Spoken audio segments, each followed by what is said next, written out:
All right. Hi, everyone. My name is Ashley Edwards, and I'll be co-chairing the next session along with Dr. Wei Pan, who will be chairing the session virtually. So I'm excited to introduce our next keynote speaker, Dr. Vijay Janapareti. Dr. Janapareti is an associate professor at Harvard University and VP and founding member of ML Commons, a nonprofit organization aiming to accelerate machine learning innovation for everyone. He has done a lot of really great things for the community and is passionate about widening access to applied machine learning for STEM, diversity, and using AI for social good. He designed the TinyML series on edX, an online course that sits at the intersection of embedded systems and ML that thousands of global learners can access and audit free of cost. He is also responsible for the Austin Hands-On Computer Science program deployed in the Austin Independent School District for K-12 CS education. Before joining Harvard, Dr. Janapareti was an associate professor at the University of Texas at Austin in the Electrical and Computer Engineering department. His research sits at the intersection of machine learning, computer architecture, and runtime software. He specializes in building computer systems for tiny IoT devices, as well as mobile and edge computing. He is a recipient of multiple awards and honors, including the National Academy of Engineering Gilbert Lecturer Honor, Intel Early Career Award, and several Google Faculty Research Awards, to name a few. And he has also received Best Paper Awards at several conferences.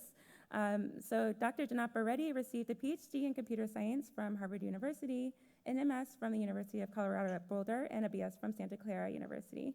So it is an honor to have you here. And yeah, everyone please join me in welcoming Dr. Janapareti to the virtual stage.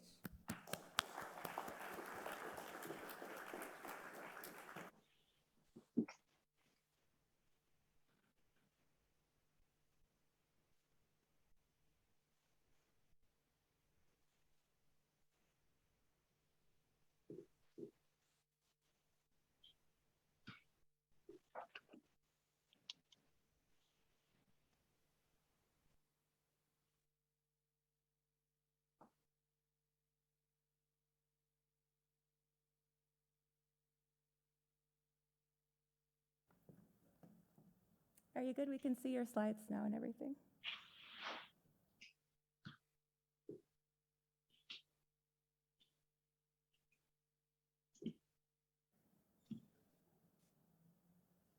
Should we get started? Sorry. Oh yeah, we can hear you now. You can get started.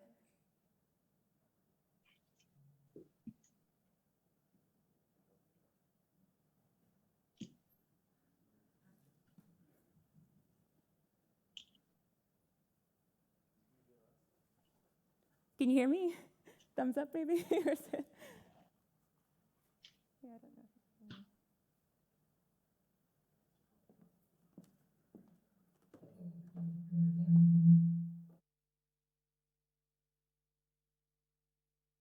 Right.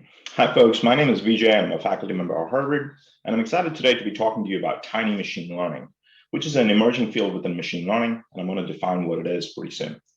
But the biggest thing that I want to talk about is really about tiny machine learning and its potential applications in the context of robotics, because I feel like it's about to unlock a whole new area within robotics. And so today what I'm going to talk about is get you to understand what TinyML is, what the possibilities are, and how it applies to robotics, and then touch upon what are some potential research challenges and opportunities in order to be able to unlock the space. Now, let me start off by defining what I mean by TinyML. TinyML is, I would arguably say that it's one of the fastest growing fields within machine learning. Now, it's specifically interesting because it's about bringing around machine learning algorithms and embedded hardware and embedded software. Now, this confluence of these three usually disparate areas is what is going to give life to a whole new set of use cases. Specifically, it's about doing machine learning right where the sensors are and processing all that data right at the endpoint. Now, this is really interesting because if you can do this with ultra low power consumption, then you can enable always on machine learning, right? Effectively, as many sensors you might have around any kind of physical robot, you have the possibility of continuously mining all of that raw data and extracting interesting signals out of it. Now, the ideal goal of tiny machine learning is to operate on battery powered devices. Now, what I'm going to do is try and tie these things up in the context of robotics as we go through the talk. Now, one of the common applications of TinyML is probably something you and I take for granted. Typically, it's like when you say, hey, Google, or like, hey, Siri, and so forth. The keyword Siri or okay, Google, and so forth are the keywords that wake up the machine. Of course, all my machines end up waking up right now. Now, that said, there are many other kinds of applications that are on the horizon. Now, a lot of TinyML is really about deploying machine learning at the endpoint, right? So what I mean by endpoint is like things like Google Assistants or the smart devices that you and I have on a daily basis that we typically take for granted.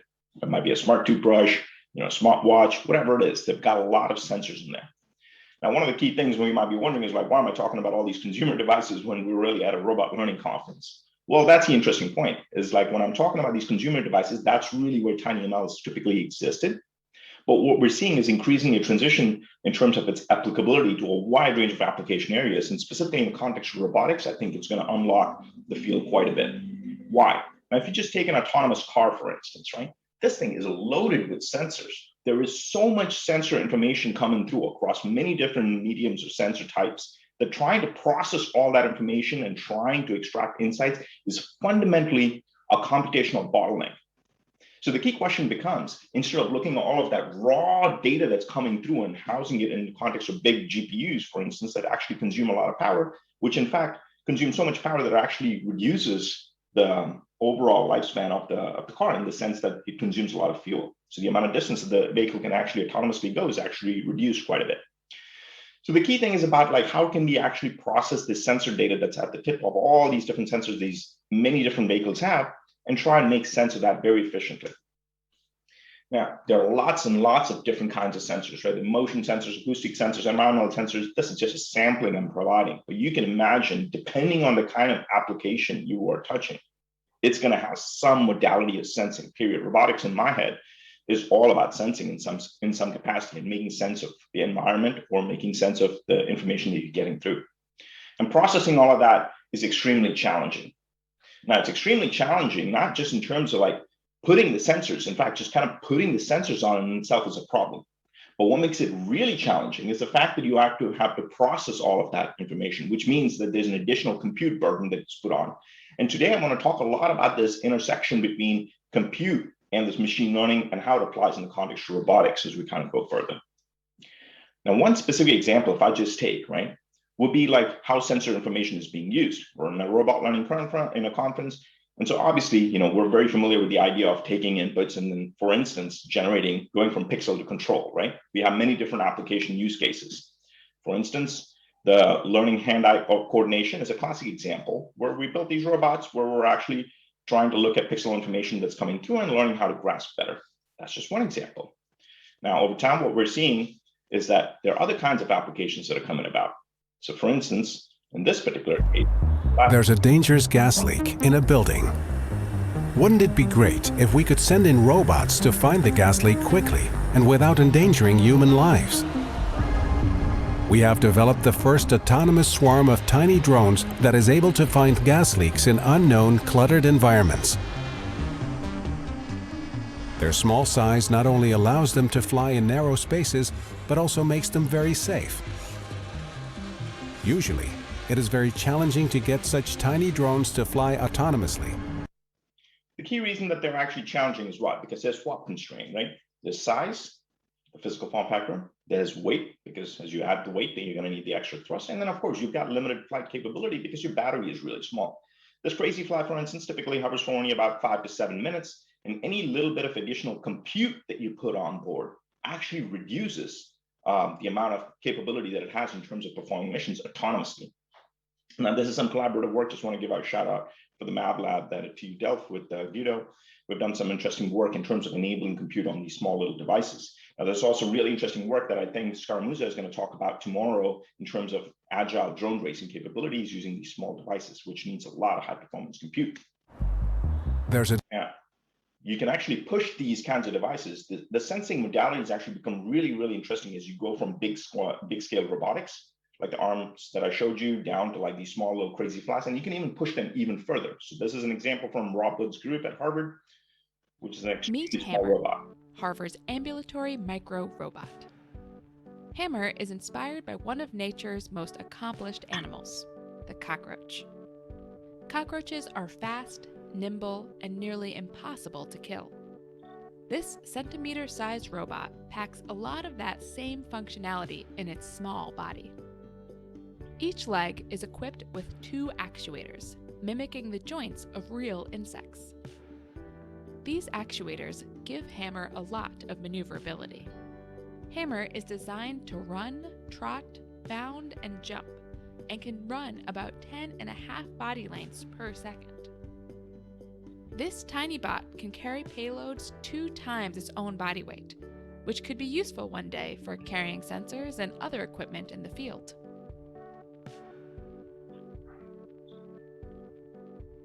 Like real cockroaches, Hammer can also climb steep inclines and fall from great heights without being injured.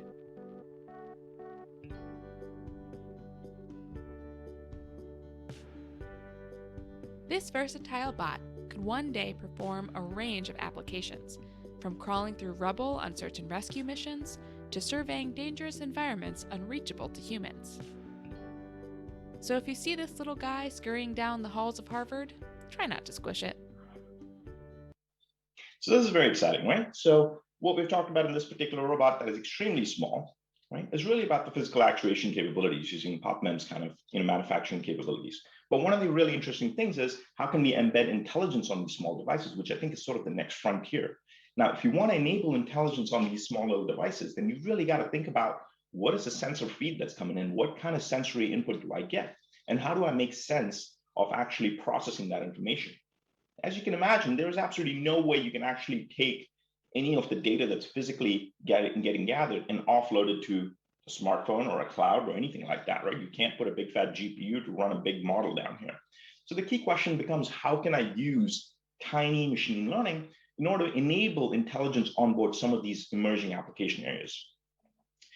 The key thing that I want to get you to kind of remember is, like, when you talk about sensing modalities, having different kinds of sensors, what's really interesting is the fact that we don't harness a lot of the data. We obviously are wickedly crazy about machine learning methods across the space, across the whole ecosystem in the application domain, right? And that's because we have a lot of data that we're making sense of it. But now once you start talking about sensors specifically, endpoint data, right, where we have all these sensors that are producing insane amount of data, you will realize that less than 1% of all of that data that we're actually already have today is being used in order to kind of make sense of it. So the point I'm saying is that as we go forward and as sensors become an integral part of all these autonomous machines that we're starting to build, be it like a big autonomous car or a small little ambulatory robot, the potential is going to be boundless. Now, I often go around saying that, hey, you know what's exciting about this space is that the future of machine learning is tiny and bright. Now, the 2 key words in here, the first part is the tiny element, and the second part is the bright. So the rest of the talk, I'm actually going to talk about what does it mean when you actually have tiny machine learning capabilities. I want to talk about the mechanics so that you can kind of think about the potential applications that will come out because of the mechanics that we are starting to solve. Now, in this particular space, I want to kind of put it in the context of what we're talking about when we say tiny. So this is a golf ball. And the little dips you're seeing are effectively the dimples on the golf ball. And I'm talking about these systems being extremely small and extremely light. Now, this specifically fits with the context of swap constrained systems, because you want them to be lightweight. You want them to be able to perform intelligent compute on board. Or if I kind of put this back in the context of the Hammer robot, that little chip you're looking at, right, is effectively, you can look at this in the context of the dime, it's got to be something that's lightweight. You can obviously think about the fact that the battery is going to be extremely constrained in order to do any of the processing that you need. But that form factor being so small opens up, real new challenges. I want to help you understand that in order to process the data, what sort of compute capability you typically have in the context of TinyML. So I'm talking about the mechanics here, right? So this is the bit craze. This is one of those small little crazy fly drone boards. Now, if you look at this particular SoC, as we call it, the system on chip, what you will see is that this particular processor's capability is only about 168 megahertz, right? And the amount of RAM that you have, where you actually do your memory effectively, right, is 196 kilobytes. And the storage, like physically, if you think of it as a hard disk, that's only about 1 megabyte. Why am I talking about these numbers? These numbers are extremely important in order to understand the constraints of the system. Now, if you want to perform machine learning on these kinds of things, you've really fundamentally got to understand the nature and characteristics of these small little tiny systems. if you understand those constraints, then it kind of bootstraps the ecosystem in terms of thinking about what kind of models do I want to build, what kind of applications can I enable. These values are so small, right? If you look at a typical CPU that's running any kind of machine learning model, or you look at a GPU that's running any kind of machine learning model, that's typically in the order of like gigahertz, right? And if you look at the amount of memory that the models take, I mean, we're pretty bad just, as a community, just generally kind of thinking about the kind of models that we tend to build. We are often building models that are getting really, really big.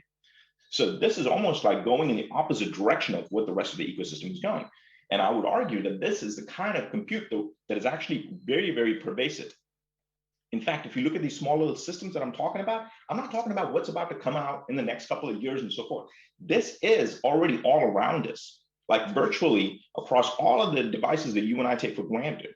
There are about 250 billion of these microcontrollers today on this planet, right? And about 30 million or so are about to ship every single year, right? So it's an insane amount of volume in terms of these small little microcontrollers.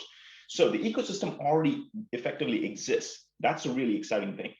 And the other thing is that it's not only about just having commodity hardware where you don't have custom solutions and so forth, it's commodity hardware.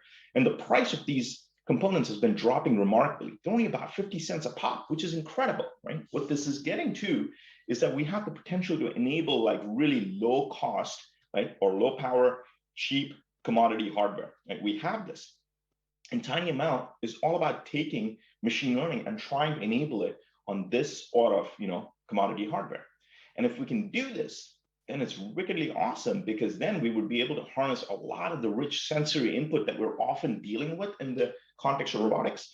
We'll be able to we'll be able to perform always on machine learning right at the sensor tips that where we're actually collecting a lot of information, rather than trying to pull all that information up into a sort of a central computing system, which is actually very power hungry. It is not low power. It is not cheap, right? So it effectively goes against the grain in terms of embedding intelligence on device for robot applications. Now, I'm going to walk through this sort of a diagram for the rest of the talk, because I've talked a little bit about the machine learning space. Obviously, this is a community that knows a lot about robot learning methods, so I'm not going to waste my time on that, right? But what I'm going to try and do is really try and talk about the interesting intersections that are happening here with machine learning, the robot applications that we have, and the embedded systems, right? So I'm going to just refer to these dinky little computing systems as embedded systems. Specifically, I'm going to avoid talking about the intersection between machine learning and robot applications, because that is why we are here, and this community knows about this space much more than I do. My background, in fact, is really at the intersection of machine learning systems and embedded systems and like sort of interesting emerging application areas. The application is just an application for me. It's like I really build these. And building the systems, I'm often trying to unlock new application areas for other communities. And so part of the goal down here is for me to be able to kind of communicate where the TinyML ecosystem is, so that you can potentially connect the dots in terms of enabling those applications that I'm kind of hinting towards earlier. And so TinyML for robotics really sits at this intersection where we want to enable on-device intelligence for extremely small and agile kind of robots. I'm really hoping that tomorrow Scarmuzza is actually going to go and talk about some of the really interesting applications that they have been pushing in the context of agile drone racing and so forth, which are highly computationally demanding. So I would encourage you to kind of keep my talk in mind and then think about what's coming down the pipe tomorrow when he talks about stuff, because you will start to be able to make connections. So because I'm about to kind of, I've introduced this whole notion of TinyML, and then I've talked about its potential applications in the context of robotics. What I want to do next is to try to do a little bit of mind share, or like a little bit of a shift in terms of kind of putting these little puzzle pieces together so that you can actually understand what are some challenges, what can I do today, and what will I need to do in the future in order to unlock some of these interesting applications. Let me start off by just kind of talking about the machine learning pipeline that we typically look at, right? The machine learning pipeline typically goes all the way from data collection to actually deployment, right?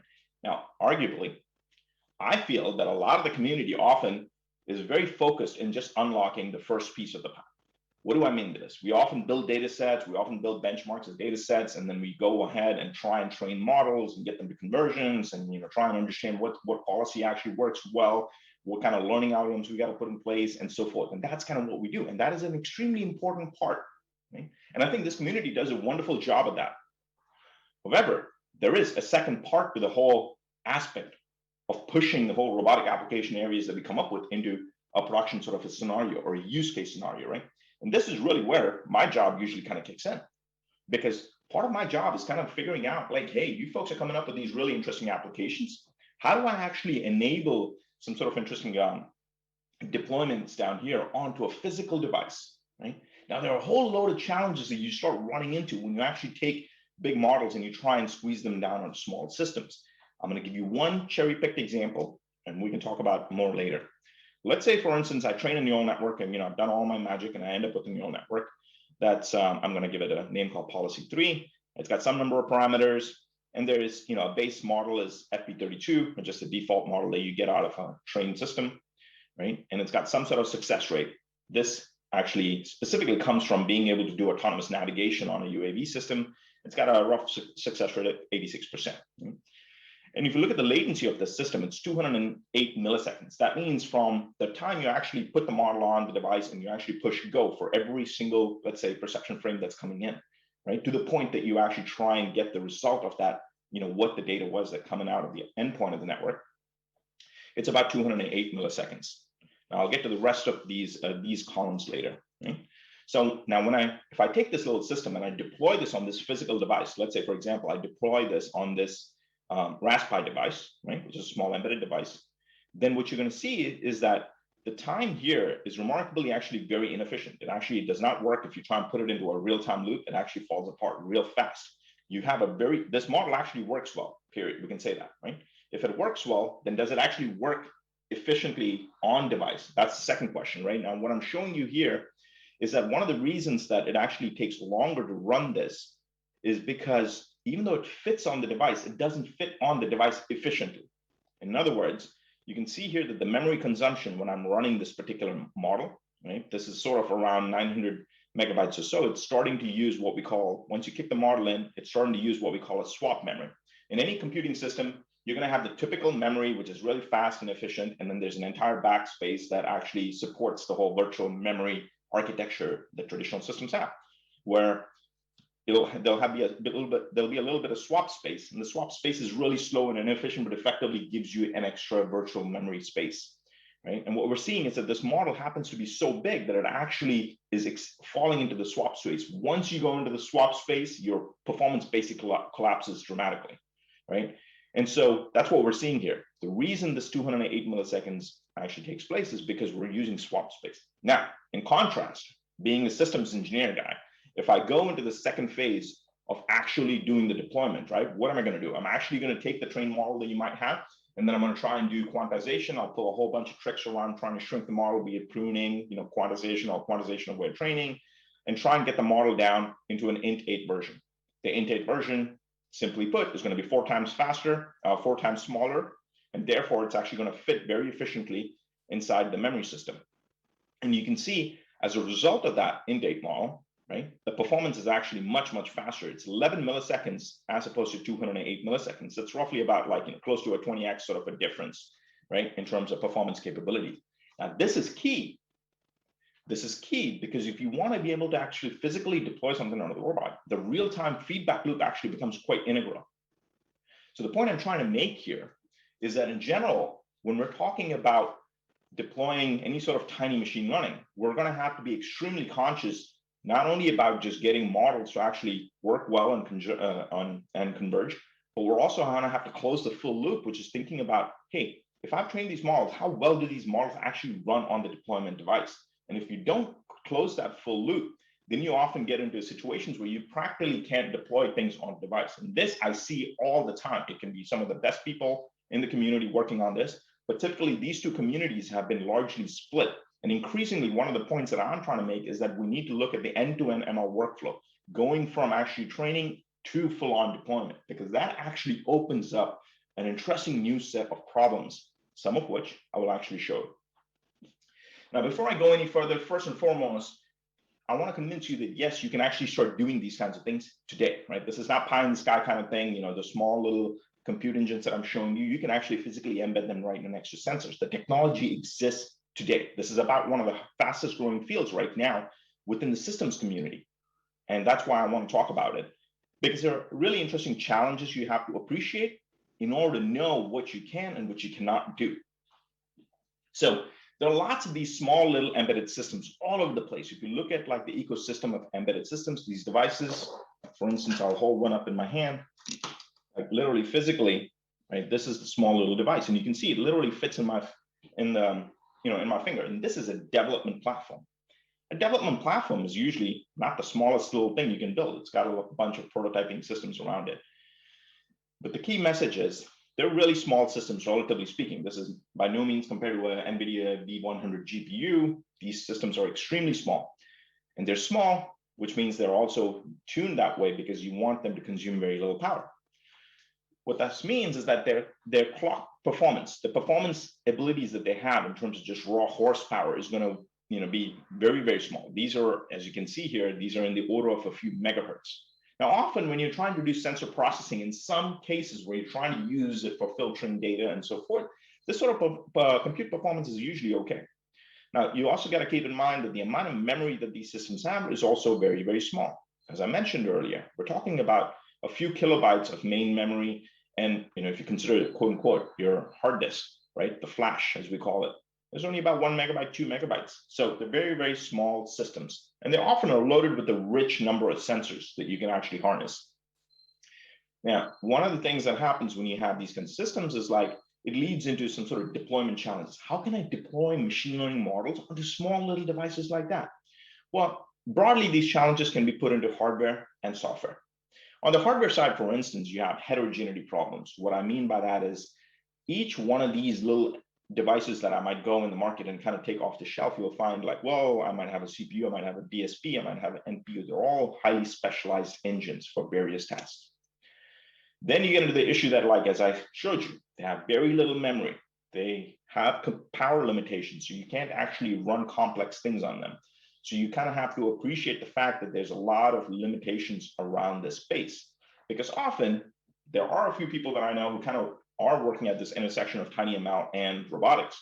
And they often actually get stuck around this challenge of like, hey, like, I've got the system, but when I take the code from this system to that system, it just doesn't work. Yes, that's because you got to appreciate the fact that because these systems have to be efficient, you kind of shave off anything that is excess and any sort of excess. So there's no notion of general purposeness really kind of breaks down. When you talk about software, right, how do you program these systems? Well, think about the last time, for instance, you might have thought about like doing memory allocation, like when you're allocating a tensor, right? You have, I got a bunch of tensors. Do you ever think about like the fact that, how much memory are you allocating for your tensors? I bet you probably never thought about it. And that's great. That's the way the world is supposed to be. But often when we're talking about these small little embedded systems, some of the challenges are like even simple things that we take for granted, like allocating memory to a malloc simply doesn't exist, right? These features don't exist. These libraries are missing. Sometimes the libraries are available on certain devices and sometimes they're not. So this leads to a lot of fragmentation in the software ecosystem. And of course, they don't even have operating systems. When we're programming on systems, typically we're talking about Windows, Linux, or something like that. But these embedded systems sometimes don't even have that bare metal kind of capability. Now that makes it all look like, all of this looks really, really bad. But I still want to tell you that we have worked on sort of solving this. In fact, you've been probably training models using TensorFlow. And if you've been training models using TensorFlow, I got good news for you. Well, TensorFlow Lite Micro, which is one of the hottest things that has actually come out recently, actually allows you to run machine learning models on these small little devices that I'm talking about, despite the fact that there are all these challenges. Now, what's really interesting is that the code that you would write for one particular embedded device might then actually be portable and run across multiple devices.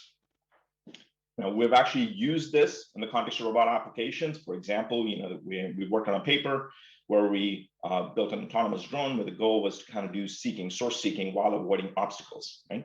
So you've got multiple different sensors because you're trying to seek a source. At the same time, you're trying to avoid obstacles. So you're trying to quote unquote do perception. And you're trying to do all of this while you're maintaining the feedback loop of just kind of maintaining a control loop to make sure that the drone doesn't fall off. And you can do these kinds of things, and you can use TensorFlow Lite Micro to actually deploy an end-to-end model onto this device, which is what we had done, for instance. But you get into some really interesting things that you got to keep in mind, which is like, if you look at the amount of memory that is here, the amount of free memory that is available is really, really small. I won't get into the details, but the key point is this. as you try and make things portable so that you can run the code that's running on one device onto another device, one of the fundamental problems you run into is that the amount of extra memory that is needed just to kind of keep, all the machine learning stack going, which elevates the ability to kind of support different systems, starts eating up some of the very limited resources. So something to keep in mind. But nonetheless, the good point though is that you can actually deploy intelligent TinyML models onto small little robot applications. If you want to understand some of the details, figure out how to do this, you can go ahead and read our paper where we talk about how we engineer this machine learning inference framework to have a very, very small footprint. It's actually quite portable across multiple devices and can run really interesting applications that I can talk about more later. All right, so I kind of wanted to just touch a little bit on that particular point because it is extremely important to understand some of the challenges around the space. But now what I want to do is really kind of land on the heart of the thing, right? Which is, let's say, yes, we can solve this issue of how do I take models and how do I run them on embedded systems, right? That's that intersection that we looked at earlier. Now what I want to talk about is, like, from the context of Coral, where we're looking at interesting application areas, what are some interesting possibilities when we put all three pieces together? So specifically, I want to talk about what's the general role of computing in this sort of a paradigm. Right? What I mean by that is that often when we're talking about computing, I feel that we often take the computing substrate that we have for granted. Now, in this kind of talk, you already have been seeing that I've been emphasizing, hey, like, you got to pay attention to what the impact of that computing subsystem is. Right? So if you take a regular vertical stack look, right, this is pretty prototypical. Let's say if I'm doing some sort of reinforcement learning related navigation task, right? This is a prototypical sort of a stack that I would really have. In other words, I would have some sort of domains. I need some sort of domain randomization. So in order to kind of generate various scenes, so I'm going to have something that generates a rich variety of different environments. It might be a physics engine like Joko or something like that. Then, so I'm going to generate a lot of different scenes in order to just kind of, get rich data. Then I might have rich variety of different algorithms that I'm obviously interested in that are actually going to try and work on those different scenes that I'm creating, right? Maybe pick your favorite thing, it's SAC or TRPO or something like that. Right? So we're going to try and explore the different algorithms. Then, of course, and you can get into like policy architecture, right? Which is like, how do I do hyperparameter tuning and things like that in order to make the whole net effectively efficient?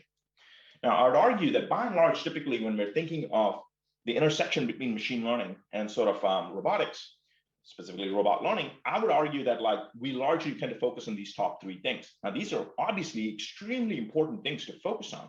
Over time, in fact, I would say that domain randomization, and these are things that have kind of like, just matured to the point that we have understood their criticality and that they play a really fundamental role. In a similar way, what I want to try and bring to the table today is to try and get you to understand what's the role of computing in this kind of a stack. And I'm going to try and convince you with some examples that if you don't take on board the computing constraints fundamentally as part of this design stack, then you will actually end up having suboptimal performance when you really deploy, when you go from training models onto the real device, you're going to have a gap. Now, in some sense, you would say, yes, I know that gap exists. This is called sim to real, right? I do things in simulation, and when I go over to the real device, I have a problem, right? But typically what you're talking about when you make that sort of sim to real gap issue is that you're thinking about the fact that the environment is different, right? Your simulators are not fully representative of what the real world looks like. That's what you're talking about. In a very similar way, I'm going to try and convince you that if you don't take the lowest level of the substrate into account, which is actually doing all the grunt work of computing, you're actually going to have another hardware-induced gap, which is in fact part of, I would argue, that it's a sim-to-real gap. So now, one of the key things to kind of keep in mind is that the reason you want to look at this full vertical stack going from the environments all the way down to the compute is that it's a really rich design space, right? So just illustratively, you're seeing a lot of different colored dots down here.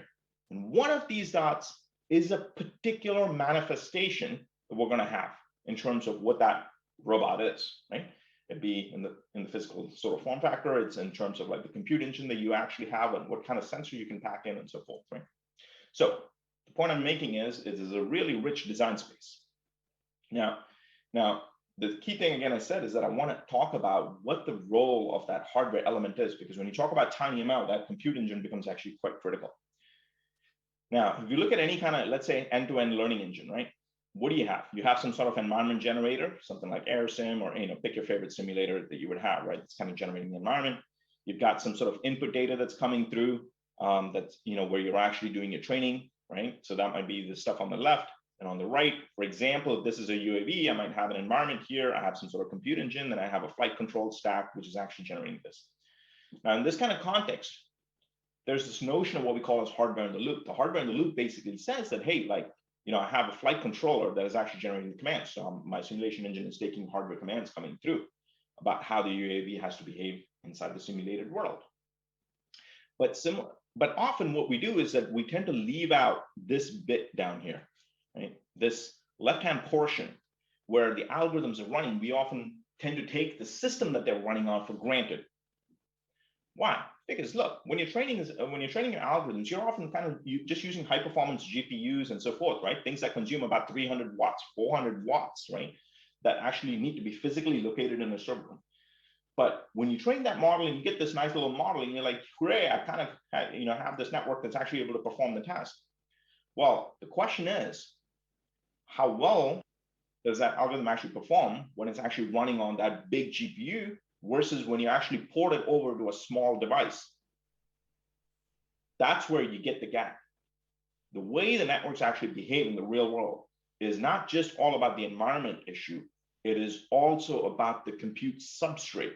When you take that trained model, which is working typically in your high performance system, and you drop it into a small device, it behaves differently, period. It exposes a whole new set of blind spots that the network actually didn't know about. Let me give you one example to kind of convince you about this. I'm showing you data for two systems. Arbitrarily, we chose, it's an Intel Core i7. Think of it as something like, it's a laptop kind of a system, a big beefy system, relatively speaking. And I just arbitrarily chose a Raspberry. A Raspberry is a small little embedded device. This Intel Core i7 will probably consume something around 30 to 40 watts. This Raspberry is going to consume between like 2 watts or so. So it's an order of magnitude difference in terms of the capability, in terms of just the overall performance as well as the power consumption. And what this chart on the top is showing you is the trajectory that a UAV that would take, an autonomous UAV would take, if I happily assume that the network is going to run on some sort of high performance system. Let's assume that I train the system on this Intel Core i7, and I try and deploy it onto a similar system. Okay, well then what you see is that you sort of see this nice purple trajectory, which is going straight from the start point to the end point, and it's a pretty effective trajectory. And instead, now, if I take this trained model, which was originally trained on a nice big beefy system and evaluated on that big beefy system, and then I drop it into a small little device, what you see is the trajectory is actually inefficient and actually takes much, much longer. And you can see that in terms of the number of steps it takes in order to go from its starting point to the end point. Now, you try this across many different scenarios, you fundamentally get the same result. And the reason this happens is that it's exposing that hardware blind spot that is there. What do I mean by that? When you're taking a small, weak computing system, the amount of time that weak computing system takes in order to run the network is going to be much longer than if I was running on that i7. What this means is that effectively for the network to kind of make its forward pass through all those layers, in that time when I'm actually doing the compute, I effectively miss perception data that is coming through because I'm still in the middle of processing it, right? Now, typically, you don't run into this if you're just kind of ignoring the compute stack and you just assume, okay, I'm just going to be able to run this on some comparable sort of system. But that is actually not true. And I'm talking about this even more so in the context of TinyML, where you take models and then suddenly you try and deploy them onto small little robots, and you find that, hey, there's a substantial difference in terms of how this agile robot is supposed to be performing. It's not performing as well as it did in the simulated world. Now, so what am I trying to get to? The deployment platform that you have, it has a direct impact, quote unquote, on the performance, that is the success rate, the latencies, and how well the learning algorithm does. And so we might actually take that full vertical stack into account, and that is sort of key. Now, there's a paper that actually gets a fair bit into the depth of all of these little nuances. And of course, it does the complete stack, right? So I kind of cherry picked out one interesting data point out of that to kind of convince you that, hey, the role of compute is pretty critical when we're actually trying to get smart policies out. Now, pushing that a little further, let's say, I've got, I have to build this robot, right? I've got a whole slew of different sensors, autonomy algorithms, different kind of compute platforms, and different systems under which I'm going to be able to deploy. Let's just talk about UAVs yet again. Now, I can take a lot of these off-the-shelf components, but the question is this is a pretty large design space if you think about it, right? What is the optimal configuration? How do I kind of build a system? Do I manually kind of cherry pick all these components and put them together? Do I kind of do something intelligently where I might have some sort of push button solution? I say like, bam, I hit this button and pops out in a system that actually kind of fits my needs. So in some sense, what you want is you want to be able to design automated computing engines that effectively are able to take this rich design space and some sort of constraints and be able to generate a system that you want. I'm going to touch on something called autopilot. And these kinds of things are going to be extremely key in order to enable agile robotics in the future, because if at this point you are willing to run with me that compute does play a role, then for people like me who actually build these systems all the time, I'm constantly looking for, look, throw a whole bunch of different things together and I will build a system that automatically generates the best system for you, right? Given whatever your physical system constraints might be in terms of size, weight, and power. So let me kind of talk about what a system like this would look like. And again, this becomes extremely critical in the context of TinyML because you have extremely tight constraints in that space when you're trying to deploy these small little machine learning capabilities at the endpoint. So, you can structure these things in terms of specifications. So at the beginning, for instance, all you want to be able to do is get a specification and say, hey, these are my latencies. I've got to have a success rate of this much. I've got to have a latency in order to process this. If I'm going to deploy this on this device, I need to have a latency of, I don't know, maybe 16 milliseconds at best. Like, I needed to keep it at real-time rates. You tend to just give it a specification in a file. Then you want to have a design space exploration engine, right? Which basically uses whatever evolutionary algorithms. So pick your favorite way of exploring some sort of parameter space in order to be able to take those constraints and try and meet those constraints, from getting a network that is able to, for instance, perform the task accurately and be able to meet the physical latency constraints when you deploy it onto some sort of embedded device. And the third part would actually be understanding the physical components of the system itself. Now, a robot has certain characteristics. For example, if you have a UAV, well, how fast it can go is not just, it's a function of the physical rotors, right? The thrust and so forth that you can generate, how quickly you can accelerate and so forth. But if it's an autonomous vehicle, it is also the role of the compute system, because it's about being able to process that information. Just because I can fly really fast doesn't mean I can actually just fly that fast, because if I can't process the obstacle that's coming in front of me, I might just very well crash into it. So this leads into this really interesting cyber physical co-design that you actually want to perform. And again, at extreme small scales, you're going to have to meld these two things together to be able to build these robots extremely fast and iterate on them quickly. So this little component that I'm showing you here is in the context of UAVs. I'm not going to go into the details. Happy to talk about it later.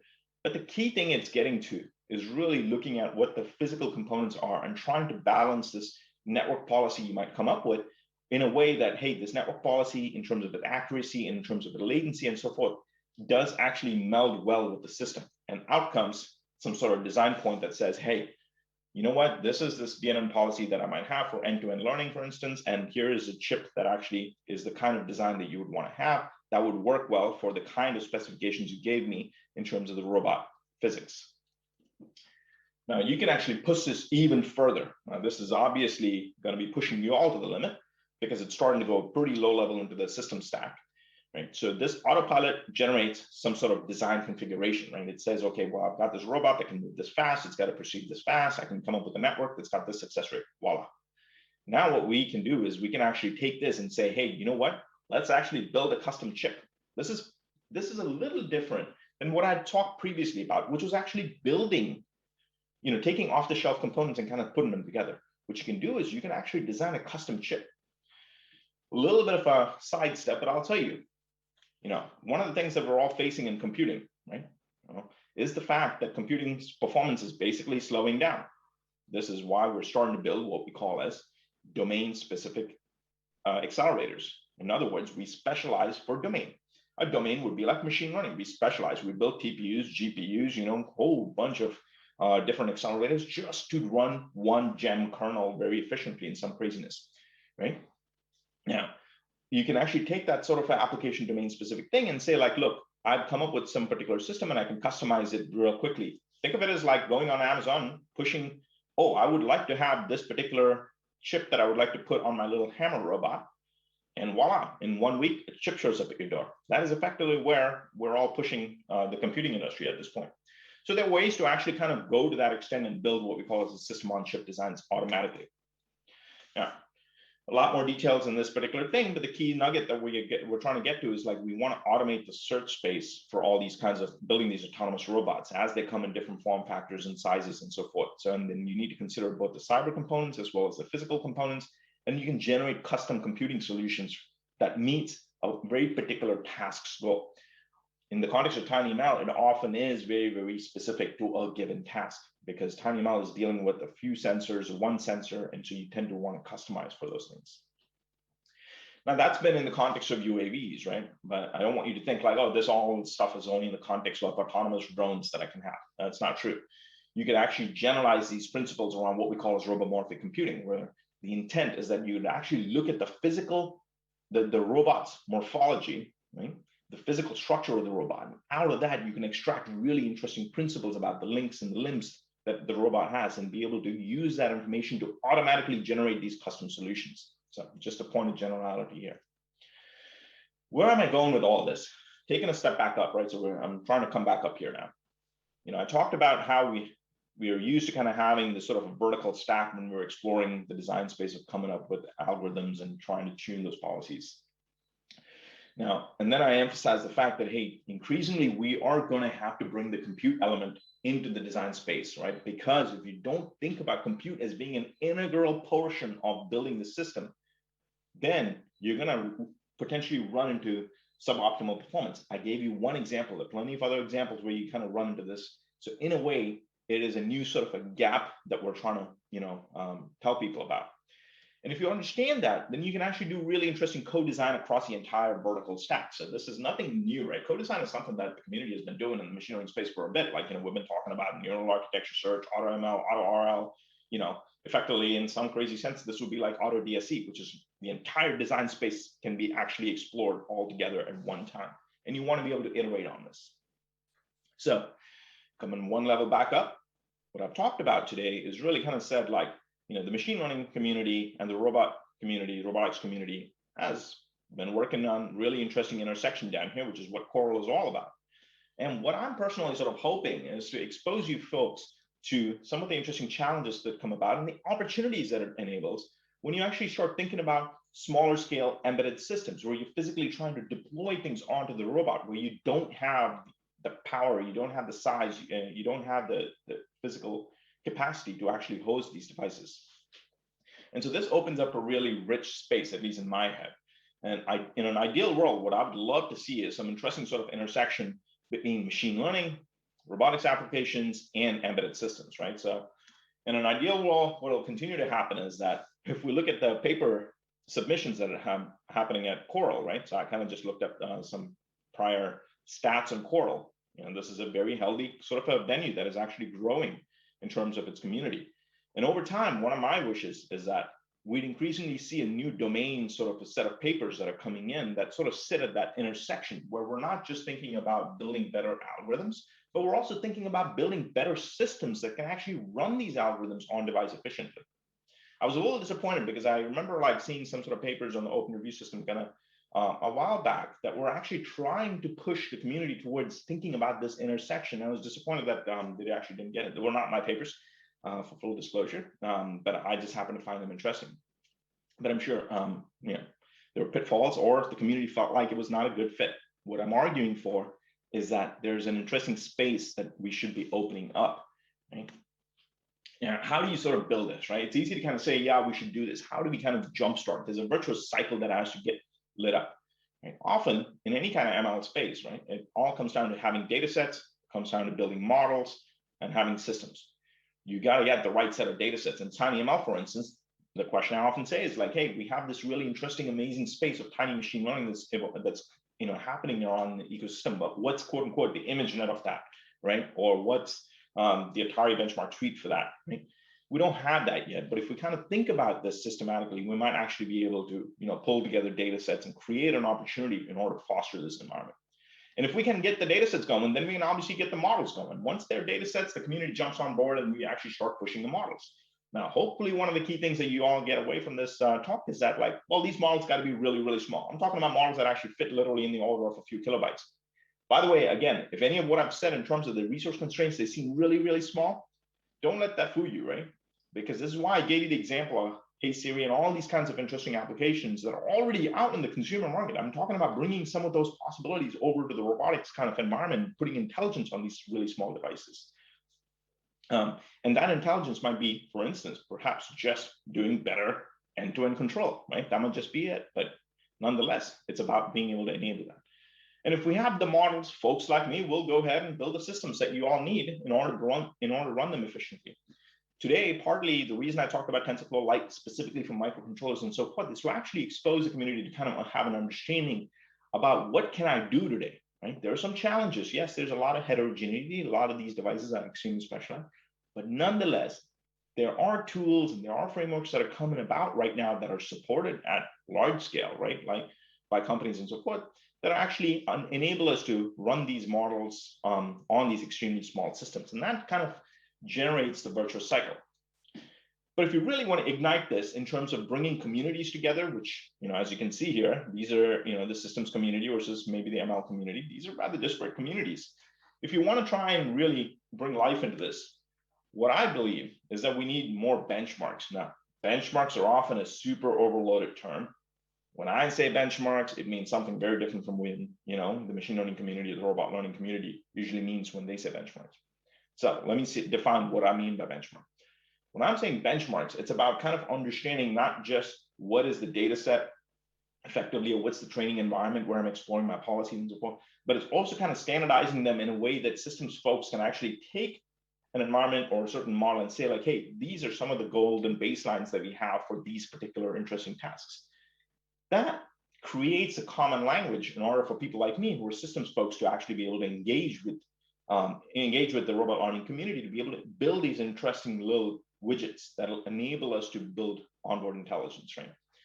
Now, if this seems like a bit of a stretch, I can tell you this can certainly be done. These benchmarks that sitting at the intersection can certainly be done. In fact, I'm one of the founders of ML Commons. I encourage you to just kind of Google it. It was actually kind of built out of this need that we saw in the community about 4 years ago, where the intent was, how can we build systematic machine learning systems, accelerate the pace of machine learning systems so that we can enable new application areas? But everybody in the systems community was talking many different languages. They were talking about my performance is better than your performance, but they were running totally two different things. Like there was no standard benchmark.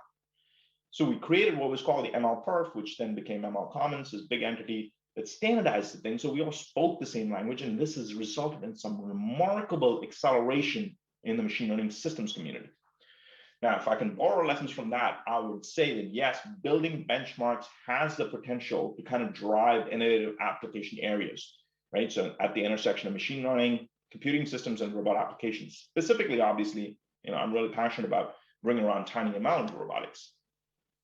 So I'm trying to wrap things up. What I've talked today about is like, what is TinyML, right? It's all about low power, cheap, and commodity hardware use, and being able to run ML on these small little devices. And then I'm kind of trying to say that, hey, you know what, this capability is great for places where you have lots of rich sensors. And robotics is in large capacity. I feel like there's a lot of sensing of information, perception, planning, control. Like everywhere you see, there's going to be some sort of sensing modality going on. Now, while I've said that, how can TinyML really unlock robotics? Now that is a challenge that's for the community and not for me, right? So hopefully what you take away from this talk is that there's an emerging space that's actually really growing really, really fast. If you just Google this space, it's incredible. Like I have a class that I teach on tiny machine learning that's got about 58,000 students across the planet, right? And it just continues to grow. There's a remarkable amount of interest in terms of building these kinds of capabilities and running ML right at that endpoint. So if that's already happening, then it's really about being able to leverage that in order to unlock some really interesting application areas. So that is what I'm kind of hoping, you folks will get from my talk. I'm talking about many different things. Of course, it's not me doing a lot of the work. It's me being able to kind of orchestrate these things, but I want to give a big shout out for the students and a lot of my colleagues who've actually participated in kind of helping bring this really interesting intersection together between machine learning systems and robotics. With that, I started off saying the future of machine learning is tiny and bright, and that is what I go about preaching all the time. But I thought for this community, I'd say that the future of robot learning is tiny and bright, and hopefully this opens up a whole new avenue for future research. And with that, I want to thank you all for your attention. I'm going to turn it back to you all.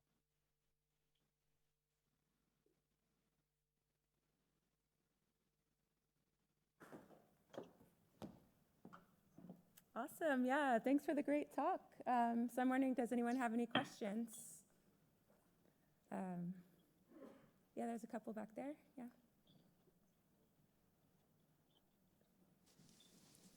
Hey, thanks for the great talk. I had a question about co-design. So I guess the big plus with co-design is you can model these interaction effects that you wouldn't if you're treating the components.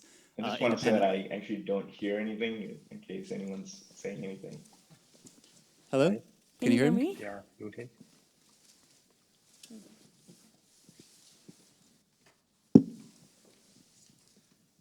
Maybe in the back, is there anything you can do?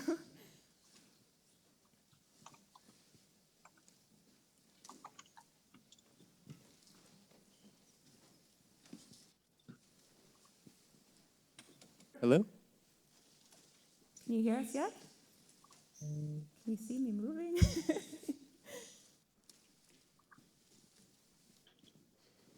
Wayne, can you hear anything? Yes. Yeah, I don't know. Yeah, I can hear you. Oh, but do you hear anything else? I guess I don't. Maybe we should go to virtual questions. I'll be back.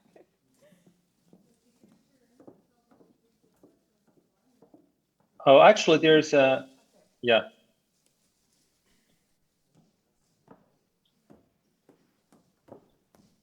Actually, there's one online question. Okay, great.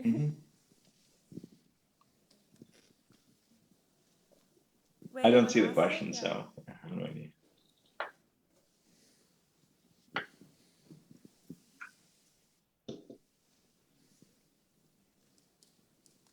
Wait, can you hear me?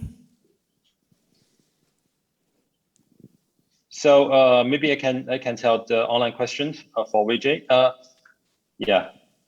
So the question is, models are generally tuned to maximize the training speed on GPU, which often means taking advantage of the GPU's high memory bandwidth when deploying on embedded system.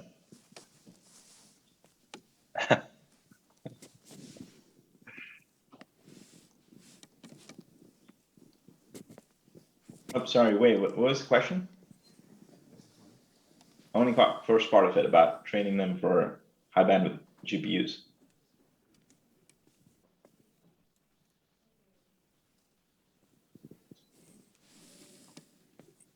Oh. I see it, okay. So the question is, Vijay, models are generally tuned to maximize training speed on GPUs, which often means taking advantage of GPU's high memory bandwidth. When deploying on embedded systems, however, memory touches dominate the energy cost. What strategies exist to take a high memory bandwidth model and make it energy efficient? This is you're talking you're talking to the key point, right? So it is true that, like, when you're training them, it is often that we're considering like what ends up happening on the GPU, but hopefully the key point that you got is that, like, first and foremost, it's not about just taking that model and then shrinking it down. This is often the misconception that we often have, right? Is that, oh, look, I'm going to end up with a big model and then I'll just throw it overboard to the actual ML deployers, right? And the deployment pipeline folks are actually going to worry about, how do I take this model, shrink it down, and then actually put. And this is why I was saying, like, it does not specifically work well. This is a misconception that people often have. What you actually got to do is to actually take that embedded system characteristics and actually put that into the training loop. And this is extremely key, because the network effectively has to learn the implications of that hardware, how that hardware actually behaves. That latency characteristic is actually something that affects the learning behavior. And that's what I was trying to kind of hint at when I showed those UAV traits. And there are other examples that we have where you actually see the exact same behavior. So then you might ask, like, well, in that case, how can I do this? It's like, I can't train on an embedded system. Yes, that's totally true. You can't physically swap the systems. However, what you can do is that you can emulate the delays or the latencies that are bound to happen on the embedded system. Right? And this is very easy to do because you would actually figure out a quick profile run will tell you what the embedded system looks like, what its performance looks like. And then you would effectively mimic that into your training loop. And we have done this. And what you immediately find is that the gap, quote unquote, that you have in taking the model from a high performance system, right, and then deploying it onto that small device ends up actually resulting in exact behavior they would normally expect, right, from the embedded system. That is a big thing.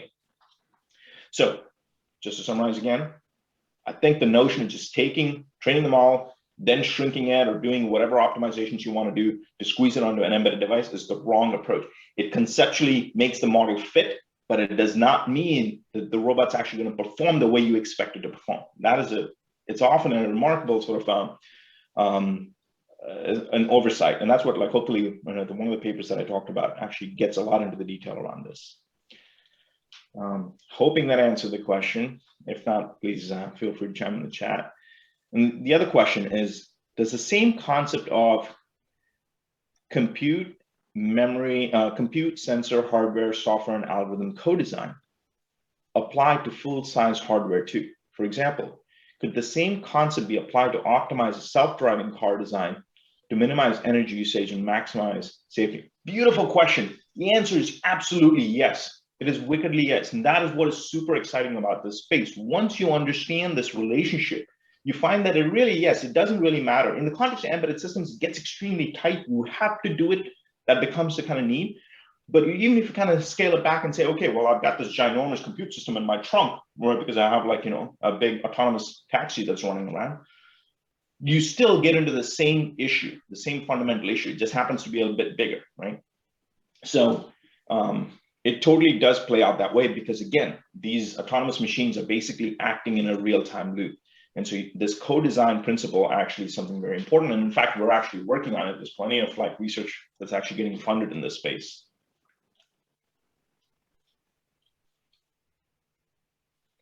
Third question, hopefully I didn't miss something, but I hear much about training models on embedded systems. Is this possible? And since it could be very useful, do any lightweight heuristic optimization methods exist for this purpose? Okay, so this is all about on-device training. I will tell you candidly, I do not have a very sharp and crisp answer on this because I think on-device training is still very much in flux. What do we mean by on-device training? Clearly, we don't mean fully training the models from scratch, right? We're often talking about some sort of transfer learning-based method or something like that.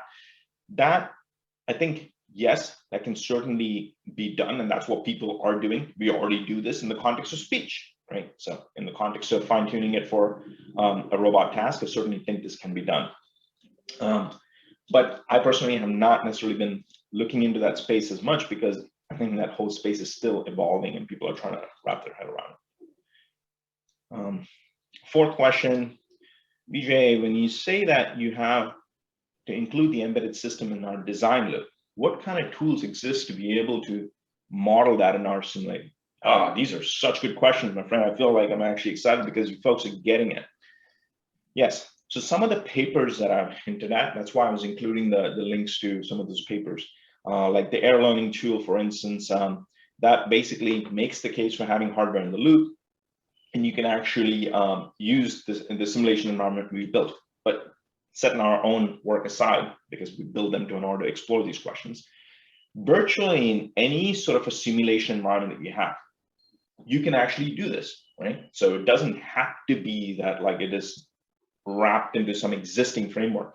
Literally, if you understand the notion of hardware in the loop, then it makes sense that if you understand the concept of that, you know, the triangle that I showed you, the simulation environment, the on-device compute system, and then, you know, whatever other controlling logic that you have, if you understand that sort of a triangle, whatever that hardware in the loop mechanism is, where you're looking at your policies and you're looking at your learning algorithms and so forth, you simply need to make sure that that is actually running on a representative device. So that might be your GPU. You might introduce delays into it in order to mimic that, right?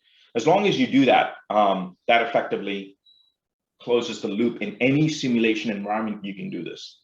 And that's the beauty about the whole thing. So it's the insight that I wanted to share. Again, the papers are just points for you to look for reference. Next question is, oh, I think that should be it. Yeah, that's right. Awesome. Let's thank the speaker for maybe when he's Finally hear you. Okay, good.